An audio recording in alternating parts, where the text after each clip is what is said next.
future of the CPSDA is really to be on the cutting edge of sports and sports nutrition. It's sort of a home for those people who are working with athletes daily and looking for the competitive advantage, if you will, that nutrition can play in sport, and that's really what we're all about. Number 30, one of the great linebackers. He'll play a long time in the National Football League. Rips it loose. A teammate falls on it. Right now, the organization is really at that cutting edge. Sports supplements and natural foods and the power of those foods in terms of physical performance, cognitive performance, everything that goes into creating the optimal athlete. It's taken time, I think, for dietitians to become specialists, and for the athletes and the sports industry, coaches, athletic trainers, strength and conditioning coaches, the whole industry to really get what we can do and for us to do a good job selling it. I think currently in the world of nutrition right now, what's happening is people are seeing the advantage. And by the advantage, I mean they not a supplement and not a specific food or a specific diet, but they're seeing the advantage of having a knowledgeable professional available to answer their questions.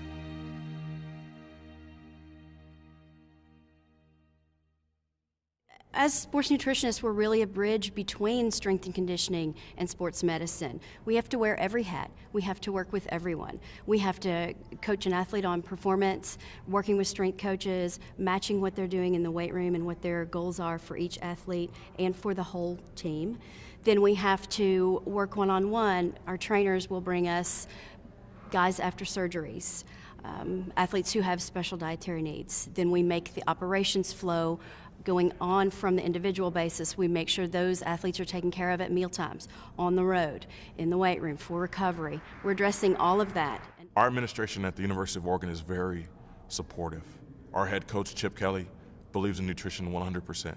We have a team of about 10, one full-time, 2 graduate assistants, and about 7 students that run our program. And we're all working full-time, full go, to meet our needs. It sounds like a large staff, but if you see what we do from day to day, it's not enough. With 500 athletes, 7 people servicing them, with only one of them being full-time, it's not enough. For sure they're not getting compensated the way they should. For sure they don't have enough help relative to the number of athletes that they're having to interface with on a regular basis. It's long hours. That's a result of working solo quite often, where you don't have anybody to spell you a little bit. There's so many of us, I think, that we mentor each other and we feed off each other, and that's what really keeps all of us going, because it's the times where I just want to lay down and cry because I'm so frustrated, and I can make that phone call and suddenly James becomes my mentor because he's picking me up and making me feel better. Or someone calls me and I'm encouraging them and keeping them upbeat, and I become their mentor. I think it's just such a family setting that we all just really teach each other and we all learn from each other. Just like there are multiple athletic trainers and multiple strength coaches for this one athletic population, I can definitely see the field of sports nutrition growing and us having multiple sports RDs to take care of the whole athletic department. Because the way it's currently set up, one sports RD for 600 athletes, you can't get everything done. The professional arena gives some different challenges from the collegiate arena. One of the positives is you have a much smaller group of athletes. It's their full-time job to be a professional athlete. Their bodies are their job. As we keep growing in the collegiate ranks, people are coming in expecting me to do everything that they've done at the collegiate level. Our rookie classes, it's always fun for me to see. Immediately I can tell you who's from a program with a strong nutrition presence, someone you can tell the difference between a full-time and a part-time, and someone who has no real support system for nutrition. I've got guys coming in, telling me their bod pod number, telling me their supplement protocol, what their vitamin D level is, how much iron they need, And that's for me, I'm like, all right, we can do something with you. Like, I don't even have to sell myself anymore. You know, I don't have to explain nutrition. We work with the athletes and for the athletes because our goal is to help them become their best at what they're doing. And it's important that we're all on the same page and that, you know, all the universities recognize us as a sports RD group. Nutrition is an absolutely critical component towards what we're trying to do for all of our student athletes. And you need to jump on that now and be able to start seeing that as an investment, just like we have in other areas within our athletic program. You automatically start to see an increase in energy, you see a reduction in injuries, you see an increase in, you know, academic performance. So overall, there's a lot of different ways, and it's more than just athletics. It's a lifelong process that you're trying to teach them.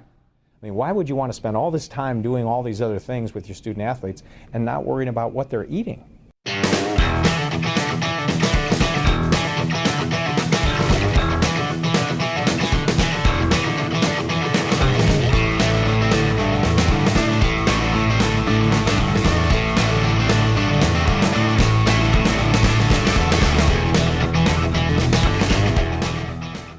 I see CPSDA traveling a road of what they're currently doing, creating jobs and preparing students, and I see it growing. You see it every day. We all the time are having second positions added at schools. We're having more and more schools adding positions. I mean, I don't see that changing anytime soon until, you know, the Division I NCAA schools all have a dietitian in place, and currently they don't. We know that to be true. So this organization needs to create new jobs while still preparing the students to fill those jobs. And our goal here is to do both of those. And the way we're going to be doing that is to promoting the field in general to our ADs and to those that can create these jobs. There's nowhere to go but up, because really it's been too slow. It's been too slow. One of the reasons we're here is because we need to accelerate, put a catalyst to this whole process. I think for sure we can probably double the number of full-time sports dietitians that are out there over the next 2 years. Shortly into my dietetic internship and master's program in Lexington, I found myself sort of Googling sports nutrition internships, because at the time there was no sort of organization for opportunities to work with collegiate sports RDs. I decided I needed to get out to Salt Lake, spend a solid 3 months out there under some great mentorship, learning the ropes of working in a collegiate setting, working with elite athletes, one-on-one, doing that full-time, not making any money, but it really opened the door for me to get a job at Michigan State University, which developed me even further to be able to work here at Auburn University.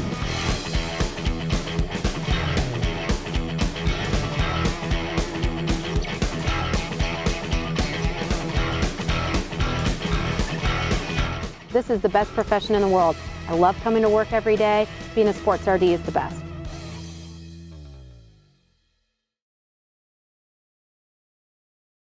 Today there's a growing number of sports RDs working on the front lines of athletics, and that's a good thing because there's a lot of materials coming to the United States through a global supply chain from countries like China, where we're seeing all kinds of health issues in food and potentially positive doping outcomes in dietary supplements. So the future, what's going to happen tomorrow, is that we have to train sports RDs to play a food and supplement security role for the organizations that they work for, to stay current on a very rapidly evolving pool of information that's changing as we speak, and to be able to proactively intervene and educate to make sure that the welfare of the athletes is not compromised.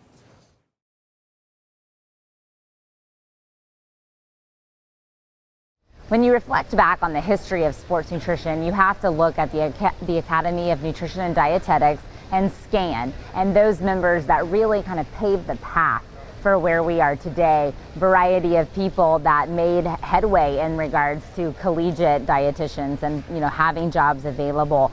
And as we've grown, and SCAN gradually evolved, subgroups formed. So we created a sports nutrition subgroup, SDUSA, and a cardiovascular and wellness subgroups. The problem is within that sports and cardiovascular nutrition practice group, there again is a lot of areas that one could have an expertise. It could be in eating disorders or cardiovascular or corporate wellness. And so if you're specifically working with athletes who are professional, Olympic, collegiate, professionally aspiring, then you want to be with other colleagues. You want to be talking about the topics that pertain to that particular group. You know, we often get asked the question, why did CPSDA form, or why do we have CPSDA when we have SCAN and the Academy of Nutrition and Dietetics? You know, and what I tell people is that, you know, it was a process that really happened over a period of time. It wasn't something that we just decided spur of the moment that we needed to do. We're all members of the Academy of Nutrition and Dietetics, as well as SCAN. And we really got our legs underneath us and our beginnings of our education from SCAN. We all came to know each other from SCAN conferences, from trading ideas, from meeting at those conferences and talking about what we do. Roberta Anding, who was incoming SCAN chair that year, came across us more than once, talking, visiting, spending a lot of our time at the conference in a social setting, trading ideas. She really challenged us in that moment to elevate what we were doing. And I think that was really the genesis of our group. We started to learn how much interest there was and how much we all had in common and how much we could all help each other.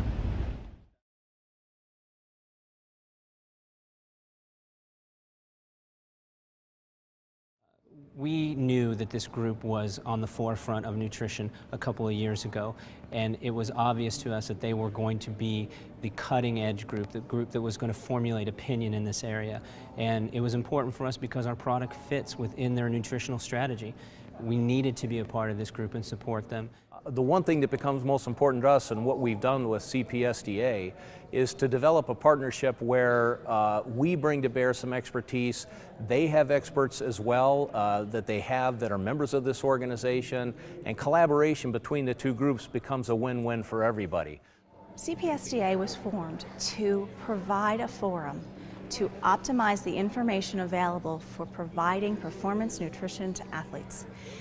Soy protein has been shown to be an instrument of building for athletes.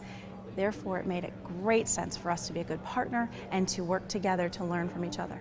I can't say enough about working with the Dairy Council the last few years, how instrumental they are in forming our group and giving us the guidance that we needed, and how great milk is, right? Chocolate milk, can't beat it.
The CPSDA membership consists of the best, most knowledgeable sports nutrition professionals that exist. And to be a part of this organization means that you're a part of something bigger than sports nutrition has ever seen. It was just my pleasure to really just help put together everything for you guys, and I hope you enjoyed the food. I just wanted to say thanks to everyone. This organization has been very supportive. It's been a long road of 5 years doing this. It can be done. Everybody on that board and all the recipients, they're all trailblazers. And everybody in here can be a trailblazer. But I think this is always going to be a small organization relative to some that are out there in the sports medicine field, and that's okay. So this is really about putting a face on advanced practice sports RDs.